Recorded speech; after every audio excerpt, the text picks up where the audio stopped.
Welcome back to my channel. I am Shilpa here. आज आपण अशीच एक ऑथेंटिक रेसिपी घेऊन आलेलो आहे. रमजानचे दिवस सुरू आहेत, चैत्र नवरात्र सुरू आहे, तर आपल्या घरी नेहमी गोडधोड बनवलंच जातं. तर हा माखंडी हलवा असाच एक अरेबिक कंट्रीमधला एक रेसिपी आहे. थोडक्यात याला आपण कॅरेमलाइज शिरा असं म्हणू शकतो. कॅरेमलाइज यासाठी याच्यामध्ये साखरेचं कॅरेमल करून आपण त्यात शिरा बनवतो.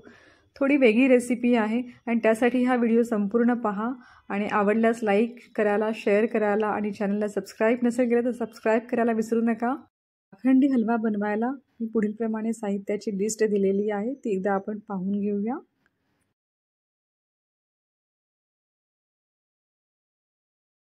रव्याला दुधामध्ये चांगलं अर्धा तास सोक करून घ्यायचं आणि व्यवस्थित त्याला मिक्स करायचं आणि यालाच आपण मिनिमम 30 मिनिट्स तरी याला आपण झाकून ठेवायचं. त्यामुळे रवा जो असतो तो चांगला दुधामध्ये फुगून येतो आणि यावर आपण झाकण ठेवून द्यायचं. आता आपण 30 मिनिटांनी भेटूया. अर्धा तास होऊन गेलेला आहे. आपण बघूया आपला रवा कसा आहे. रवा व्यवस्थित भिजतोय छान. त्याला ढवळून बघितलं तरी हरकत नाही. हा हलवा करताना काही प्रिकॉशन्स घ्यायला पाहिजेत. ते म्हणजे आपण डीप कढई घ्यायची आणि आपण जे काही स्पॅटुला किंवा काही घेऊ ढवळायला ते पण थोडं आकाराने लांब असायला पाहिजे. घालायची. साखरेला आपण इथे थोडं कॅरेमलाइज करायचंय. ती गरम झाल्यावर आपोआपच होईल आणि मग आपण त्याच्यामध्ये तूप घालणार आहोत. ती हळूहळू वितळायला लागली. साखरेला सारखं स्टर करत राहा, नाहीतर ती खाली जाऊ शकते. साखर आपली व्यवस्थित वितळते.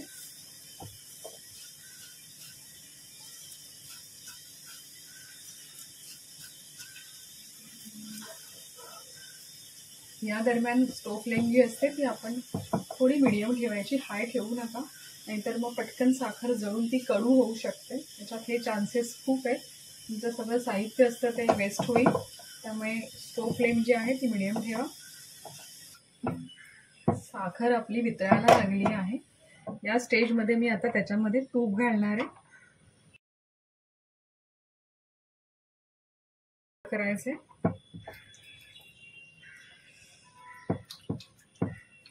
हे करताना तुमचा हात खूप सांभाळा, कारण ह्याच्यामध्ये एखादा जरी थेंब तुमच्या बोटांवर किंवा हातावर उडाला तर हात भाजू शकतो. तूप घातल्यानंतर साखर मेल्ट व्हायला थोडा वेळ लागतो, पण ती होते, व्यवस्थित मेल्ट होते. थोडं पेशन्स ठेवावे लागतात. तुपाखालची जी साखर आहे ती ऑलमोस्ट कॅरेमलाइज झालेली आहे. तुम्हाला आता लक्षात येईल की ह्याला कॅरेमलाइज शिरा का म्हणतात. कॅरेमलाइज झालेली आहे आपली साखर. आता आपण काळजी घेतली पाहिजे, कारण आपण आता ह्याच्यात भिजवलेला रवा ओतणार आहोत.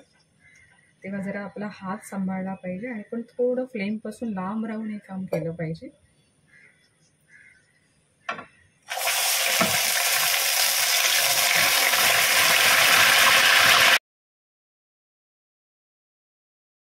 लक्षात आलं असेल मी हे काम बोलले म्हणून, कारण हे खूप अंगावर उडण्याची किंवा आपला हात जळण्याची शक्यता असते याच्यामध्ये.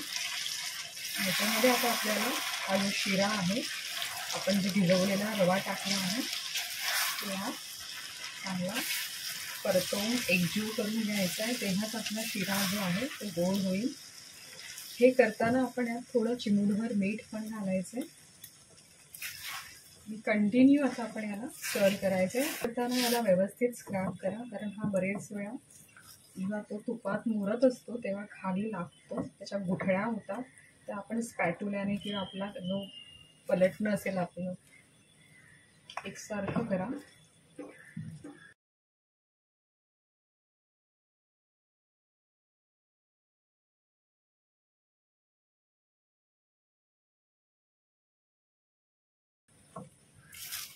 शिऱ्याचा रंग असा ब्राऊन आलेला आहे. याचा अर्थच तो आहे की शिरा आपला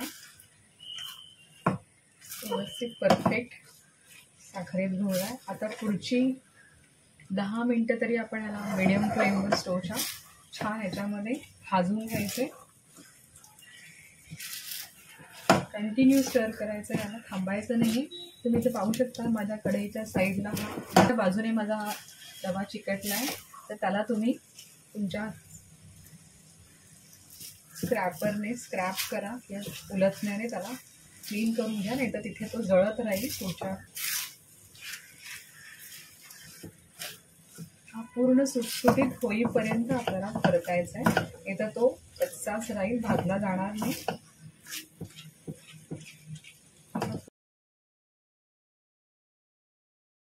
थोड्याशा किंचित आपण गुलाबाच्या पाकळ्या टाकणार आहोत. पुन्हा चांगल्याने व्यवस्थित स्टर करून घ्यायचं आहे. तो हळूहळू अगदी ड्राय होईल, पाहू शकता इथे मस्त सुटसुटीत शिरा तयार झाला आहे. मी आता त्याला भांड्यामध्ये काढून घेऊया आपण आपल्या सर्विंग प्लेटमध्ये. वाव, आपल्या अख्ख्या घरात याचा अरोमा पसरला आहे. नक्कीच हा थोडा वेगळा लागतो, त्या तुम्ही हा नक्की ट्राय करा. आणि हा रेसिपी आवडला असल्यास व्हिडिओला लाईक करायला, शेअर करायला आणि चॅनलला सबस्क्राईब करायला विसरू नका. धन्यवाद.